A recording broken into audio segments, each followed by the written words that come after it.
అనుమతులు లేకుండా ఆహార తయారీ క్రయ విక్రయాలు చేస్తే కఠిన చర్యలు తీసుకుంటామని డిస్ట్రిక్ట్ ఫుడ్ సేఫ్టీ కంట్రోలర్ నందాజీ తెలిపారు.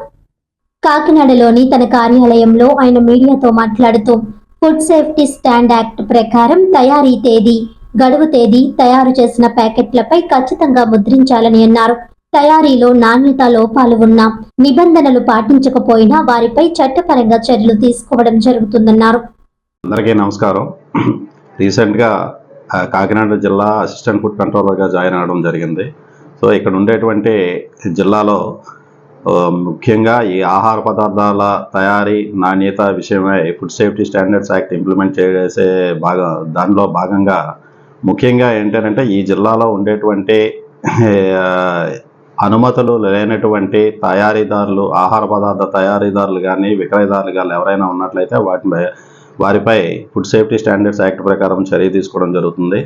అదేవిధంగా ప్రతి తయారీదారు లేదా స్టోరేజ్ చేసినా లేదా సేల్ చేసేటువంటి ఫుడ్ బిజినెస్ ఆపరేటర్స్ ఎవరైనా సరే ఫుడ్ సేఫ్టీ స్టాండర్డ్స్ యాక్ట్ నియమ నిబంధనలు అనేటువంటివి కూడా ఖచ్చితంగా పాటించాలి.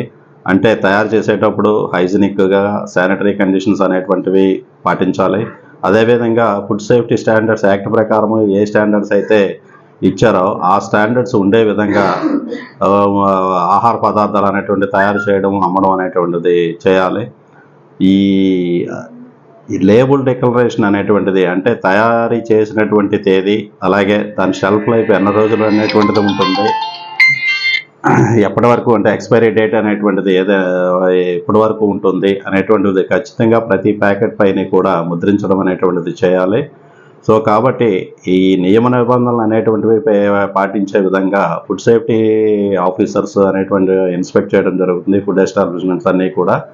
సో పాటించినటువంటి వారిపైనే క్రిమినల్ చర్యలు కానీ అవసరమైతే అంటే అన్సేఫ్ ఫుడ్ సేల్ చేసినట్లయితే క్రిమినల్ చర్యలు, అదేవిధంగా సబ్ స్టాండర్డ్, మిస్ బ్రాండెడ్ కానీ సేల్ చేసినట్లయితే అడ్జుడికేషన్ అనేటువంటిది జాయింట్ కలెక్టర్ గారి కోర్టు ద్వారా ఫైన్ ఇంపోజ్ అనేటువంటిది చేయడం జరుగుతుంది.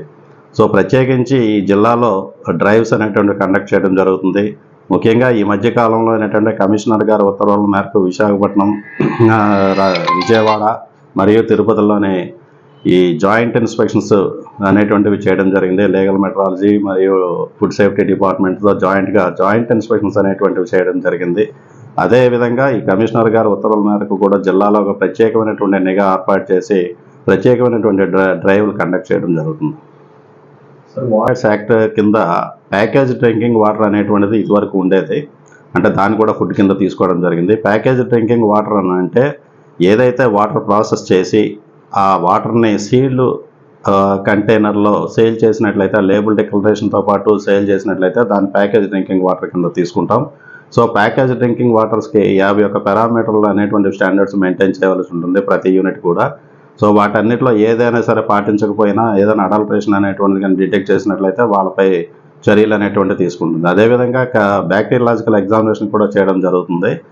ఈ బ్యాక్టీరియాలజికల్ ఎగ్జామినేషన్ అంటే ఏమైనా ఈకోలై కానీ ఎటువంటి వాటర్ కంటామినేషన్ ఏదైనా ఉన్నట్లయితే వాటిపై కూడా అన్సేఫ్ కింద డిక్లేర్ చేస్తారు. దాని మీద కూడా క్రిమినల్ కేసెస్ అనేటువంటి ఫైల్ చేయడం జరుగుతుంది.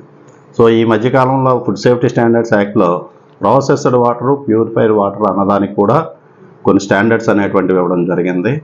అంటే ఏమైనా లూజ్ కంటైనర్లో ఇప్పుడు 20 లీటర్స్ క్యాన్స్ కానీ లేకపోతే ఏమైనా ప్రాసెస్ చేసి అమ్మేటువంటి వాటర్ కానీ ఉన్నట్లయితే వాటి ISI స్టాండర్డ్స్ 15500 స్టాండర్డ్స్ అనేటువంటి మెయింటైన్ చేయాలి. అంటే పోర్టబుల్ వాటర్ అంటారు.